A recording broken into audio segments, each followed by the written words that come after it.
You work from home anyway, my brother said, helping himself to another spoonful of mashed potatoes. It's not like you actually need a dedicated room. He didn't look at me when he said it. He was looking at my mother, who was already nodding. I set down my fork. The house I grew up in is a 4-bedroom colonial on a dead-end street in suburban Ohio. My parents have lived there for 31 years. My father still parks in the same spot in the driveway every single night. My mother still keeps her good dishes in the cabinet above the refrigerator, the one you need a step stool to reach. Everything in that house has been exactly where it has always been for as long as I can remember, except for my room. My room had changed. About 2 years before that dinner, I had moved back in after my lease ended in Columbus. I was 28. I had just left a job I hated and started freelancing, UX research mostly, the kind of work you do on a laptop with a good pair of headphones and a door you can close. My parents offered me the old guest room on the second floor, the one with the better natural light and the corner windows. I paid them rent, not a lot, but enough to cover my portion of groceries and utilities and then some. I also paid for things they didn't ask me to pay for. The new water heater, the deductible when my dad's car got sideswiped in a parking lot, the exterminator when something got into the crawl space in October and my mother called me at 10 in the morning barely holding it together. I didn't mind. I was there. It made sense. What I did mind was the room itself, because I had made it into something. I spent 4 months and close to $8,000 turning that guest room into a real workspace.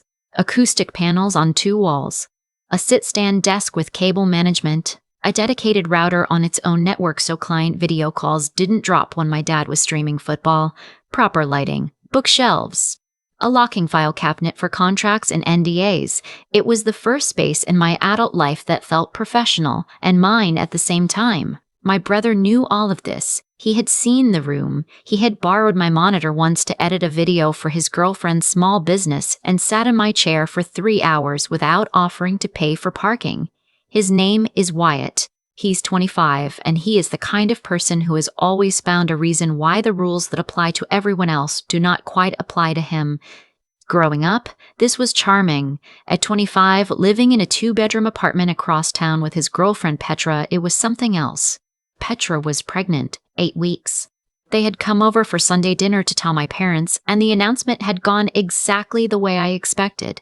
My mother burst into tears, my father shook Wyatt's hand like he'd closed a deal, and everyone forgot I was sitting at the table until the conversation turned, as it always did eventually, towards logistics.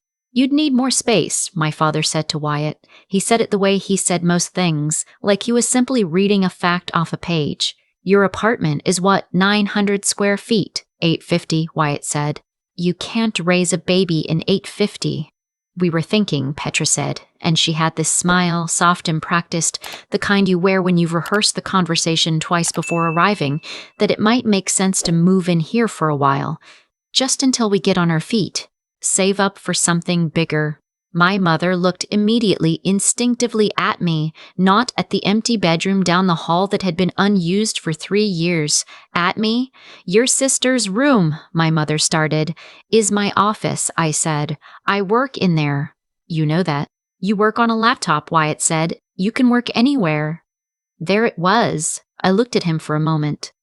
I had done a lot of things for Wyatt over the years. I had proofread his college application essays. I had driven 4 hours to help him move into his first apartment because he hadn't rented a truck big enough and needed 2 trips. I had lent him $1,200 when he was between jobs, which he had paid back 7 months late and $40 short and never mentioned again. I had always just absorbed it, the way you absorb things when you love someone, and it's easier than the conversation. The guest room is fine for a nursery, I said. It gets good light, it's quiet. I'll help paint it. But we'd need a room too, Petra said gently. For us, to sleep. The nursery would be the baby's room, Wyatt said, nodding, and we'd need a room. So, realistically, we'd need 2 rooms. That's your room and the guest room, I said. Right, Wyatt said. There is no other room, I said. Nobody said anything for a second. There's a room, my mother said. She said it quietly, like it was obvious, like we were simply doing math and I had missed the carrying of a number. I want to be precise about what happened inside me at that moment, because it wasn't anger. Anger I could have managed. Anger is loud and hot and it moves. What I felt was something older and much quieter. It was the specific exhaustion of realizing that you've been seen a certain way for so long that the people around you can no longer conceive of you any other way. I was the daughter who handles things, the one who figures it out, the one who can be asked because she will find a way to say yes. I had not realized until that dinner table how completely I had built that identity for myself and how badly they had all taken me up on it. I need that room to do my job, I said. I have clients. I have calls. I have contracts with confidentiality clauses. I cannot do that from the living room couch. It would only be temporary, my father said, just while they get set up. Temporary like the $1,200, I said. Wyatt's jaw tightened. That was different. How? He didn't answer. We're not trying to be difficult, Petra said. She reached across the table and touched my wrist. Her nails were perfect. We're just in a tough spot. You understand that, right? You're going to be an aunt. And there it was, the second move. The baby. I looked at my mother. My mother looked at the table. Let me think about it, I said. My father nodded. That was enough for him. He considered the matter resolved. That night I sat in my room with the door closed and the lamp on, and I looked at the desk I had built and the panels I had measured and installed myself, and the shelf where I kept my external drives in alphabetical order by client, and I thought about what "let me think about it" actually meant. What it meant was that I had already decided. I just hadn't decided what exactly. I started making calls on Monday. The first was to my friend Cassidy, who managed a co-working space downtown and had mentioned an open membership 6 months ago that I had declined because I didn't think I needed it. I called her and asked if it was still available. It was. The second call was to my bank. The third was to an apartment complex 11 minutes from the co-working space. They had a unit available on the 4th floor, 1 bedroom, new appliances, in-unit laundry. The leasing agent sent me the paperwork that afternoon. I signed it that evening. I didn't tell anyone. The following Sunday, I went to dinner again. I brought a bottle of wine. I listened to my mother talk about the nursery. She wanted yellow. Petra wanted something called dusty sage. My father said he didn't have an opinion, and then offered 3. I smiled. I helped clear the table. On the way out, I stopped in the doorway and told them I was working through some logistics with the room situation and would have an answer by the end of the month. My father said great. My brother said thanks. My mother hugged me. I went home and started packing. Over the next 2 weeks, I disassembled everything. The acoustic panels came down first, then the shelving, carefully with a drill filling the holes with spackle before I left so I wouldn't lose my rental deposit. I rented a small storage unit for the bigger equipment and moved the rest to the new apartment in 3 carloads, while Wyatt and Petra were at her OB appointment on a Thursday morning. I also went through the household accounts. 2 years ago when I moved in, I had quietly taken over a handful of things because it was easier than watching my parents struggle with them. The Wi-Fi bill. I had upgraded it to a business tier plan for my work and kept it in my name. The streaming services, 3 of them, all on my card, the grocery delivery account, the pest control subscription that ran quarterly, a roadside assistance membership I'd added my father to after the parking lot incident. I transferred the Wi-Fi back to a basic residential plan under my father's email address with a new password. I canceled the pest control and the roadside assistance. I removed my card from the grocery account. I unsubscribed from 2 of the streaming services and changed the password on the 3rd. I wasn't burning anything down. I was simply removing my name from things that were never supposed to be mine to begin with. My last morning in the house, I wiped down the room. The walls were clean. The carpet had been vacuumed. The corner windows caught the early light the same way they had when I moved in, and for a second I just stood there and looked at it, empty and bright and nothing like mine anymore. I left a key on the kitchen counter with a note, "Room's clear. Good luck with the nursery. Kai." I didn't say goodbye. My parents weren't home. I got in my car and I left. The first 10 days were very quiet. I assumed they were busy, the announcement energy still carrying them, the excitement of planning. I imagined Petra measuring the room with a tape measure. I imagined my mother showing her paint chips. I bought a floor lamp for my new apartment and a coffee maker that didn't require a paper filter, and I built 40 hours in 9 days because there was nothing interrupting me. Then my phone started. First, a text from my mother. Cassidy, the Wi-Fi password isn't working. Did you change it? My name is not Cassidy. My name is Kiersten. My mother calls me Cassidy when she's distracted, which is always. I updated the account before I moved out. I wrote back. The new password should be on a sticker on the router. If it's not working, you can call the provider. Moved out, she wrote. You moved out? Yes, I wrote. About 2 weeks ago. She called immediately. I let it ring. She called again. I answered. What do you mean you moved out? She said. What do you mean you moved out? She said. Where did you go? I got an apartment, I said. I mentioned I was working through logistics. I thought that meant you were thinking about it. I thought you were considering. I considered it, I said. It didn't work for me. There was a long pause. Your brother is counting on you, she said. Wyatt will be fine, I said. He has a room. You have a guest room. The baby can go in the guest room like I suggested. That's 3 rooms for 3 people. Most families manage with less. But Petra needs Mom, I said. I have to get back to work. I hung up. My hands were very steady. My father called 2 days later. Voicemail. Kiersten, the Wi-Fi is incredibly slow. We're paying for a service and it barely works. Also, something is wrong with the gutters. He paused. Also, call your mother back. I texted him a link to the internet provider's customer support page and a YouTube video on gutter maintenance. I did not call my mother back that day. Wyatt called on a Friday night 3 weeks after I'd left. I answered because I was curious. Hey, he said. He had the voice of someone who had spent the preceding hour deciding how to start the conversation. So, Mom says you moved out. I did, because of the room thing, because I needed an apartment, I said. But yes, the room thing was part of it. I didn't think you'd actually leave, he said. I know. A pause. Petra's really stressed, he said. The pregnancy is hard. She's exhausted. The pregnancy is hard. She's exhausted. And now the whole room situation is, Wyatt, I said. I want to ask you something. Okay. In what world does my exhaustion matter less than Petra's? I'm not pregnant. I understand that, but I work 60 hours a week. I fund a significant portion of that household. I built that room with my own money. At what point did you decide that my needs were a variable in this equation? He was quiet. I didn't think of it like that, he said finally. I know, I said again. So what do we do? You figure it out, I said. The way people do. The way I did when I was 25 and didn't have someone to absorb the hard parts for me. He didn't say anything else. I told him I loved him, I meant it, I hung up.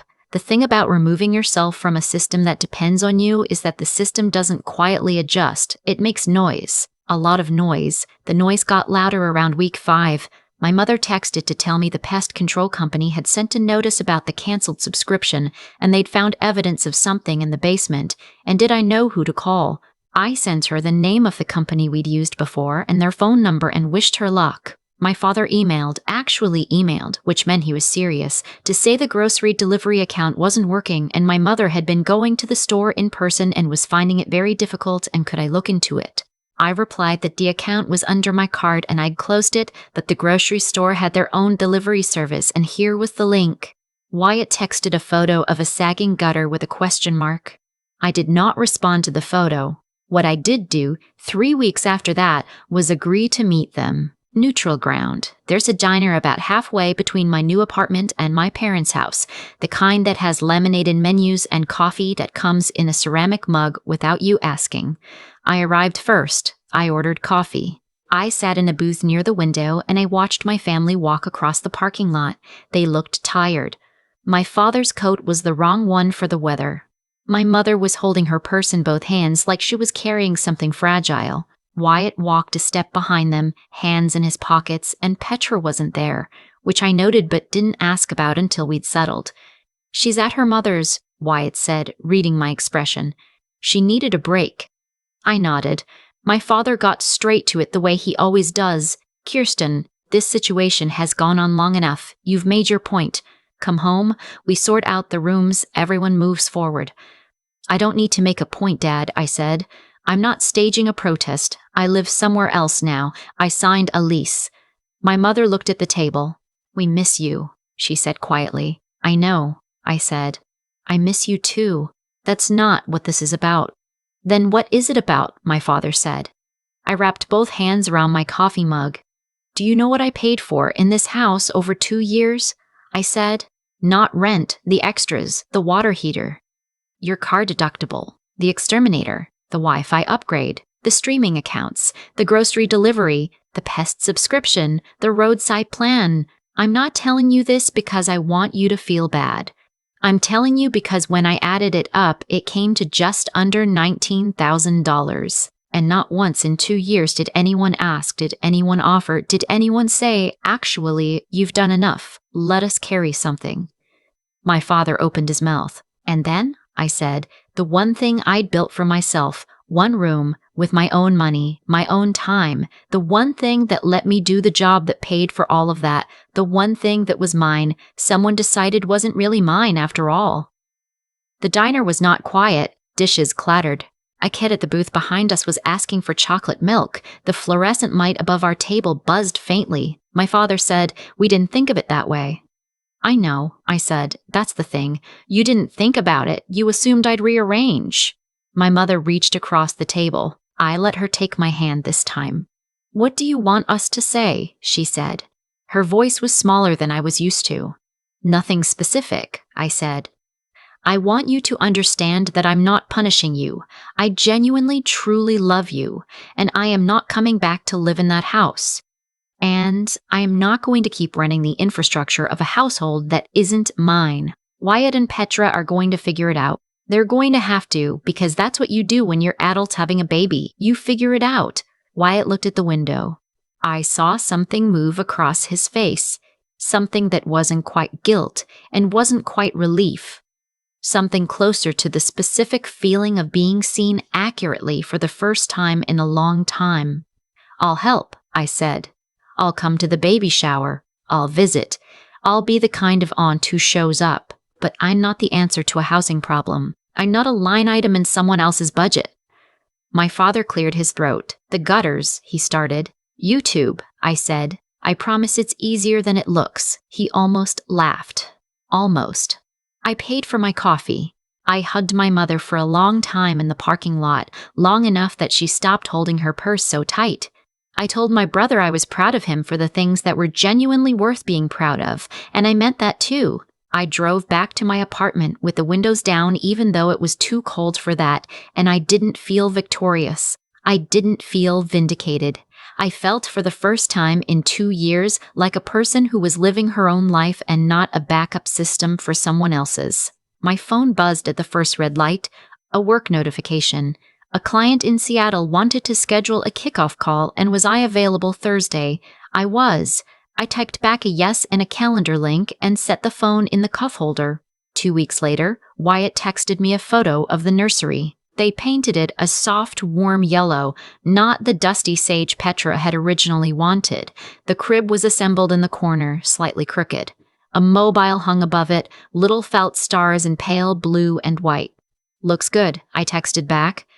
Took us 4 hours to build the crib, he wrote. Dad helped. He was actually great at it. I sat with that for a minute. My father, who had not assembled a single piece of flat-pack furniture in 30 years because there had always been someone to do it, spending 4 hours with his son building a crib. Tell him I'm impressed, I wrote. He said the YouTube video was actually helpful, Wyatt wrote, and I could feel him smiling through the screen. There's a version of that story where I go back, where I decide the relationship is worth more than the room, where I take the sewing room or the basement or whatever corner they've designated, where I keep being useful in all the ways I've always been useful because it's easier than the alternative. I know that version. I've lived adjacent to it my entire adult life. The thing nobody tells you about being the capable one in a family is that capability without limit becomes a resource people stop thinking of as yours. It becomes ambient. It becomes infrastructure. You don't notice the electricity until it's gone. You don't think about the water until the pipes run dry. I'm not the electricity anymore. I show up now as a person, specific and present and with my own needs, not as a function. And it turns out my family can survive that. They're learning. My father actually called the gutter company. My mother figured out the grocery delivery on her own and texted me a photo of her first successful order like she'd won something, which I suppose she had. Wyatt sent me a voicemail last week. 23 seconds. He said he'd been doing a lot of thinking. He said he was sorry. He said the word sorry once, clearly, without qualifying it. Then he said the baby had been kicking and it was wild, and he thought I should feel it sometime. I'm going over for dinner on Saturday. I'll bring wine. The good kind, not the kind I used to bring because I felt like I owed something. Just wine because I want to, because they're my family, and because I'm an aunt now. That's enough. That's exactly enough. I've thought a lot about the moment Wyatt said, "You work from home anyway." The casualness of it, how he didn't even pause before reaching for another dinner roll. Like it was just a logistical observation. Like my $8,000 and 4 months of work were a minor inconvenience to be redistributed. What I've come to understand is that nobody decides overnight to treat someone like a utility. It happens slowly, over years, through 100 small moments where the capable person steps in and the other person lets them, and then expects them to, and then forgets that stepping in was ever a choice at all. I had built that dynamic as much as anyone. I paid for the water heater because it was easier than the conversation. I covered the car deductible because I didn't want my dad to stress. I kept the Wi-Fi in my name because I needed it fast and nobody else was handling it. Every single time I absorbed something, I was teaching the people I loved that I would absorb it. That's not their fault entirely. That's also mine. The hard thing about cause and effect is that it doesn't care about intentions.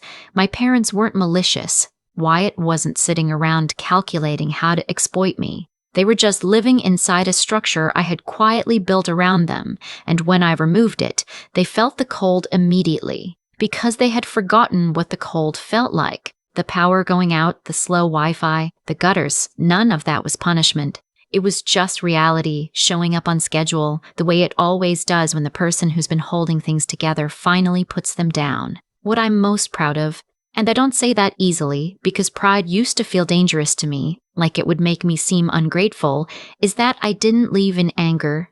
I left in clarity. There's a difference, and it matters. Anger is reactive. Clarity is something you arrive at after sitting quietly with the truth for long enough that you can't pretend you didn't see it. I sat in that room with my acoustic panels and my locking file cabinet, and I asked myself what I actually wanted. Not what would make everyone comfortable, not what would keep the peace, but what I, as a person with my own life, actually wanted. The answer was not complicated. I wanted to keep my work. I wanted my own space. I wanted to stop being the answer to problems that weren't mine to solve. Wyatt's voicemail, the one where he said sorry once, clearly no qualifiers, that meant something. Not because it fixed anything, but because it was true. Wyatt is not a bad person. He's a young man who got used to the scaffolding and forgot to look up and notice who was holding it.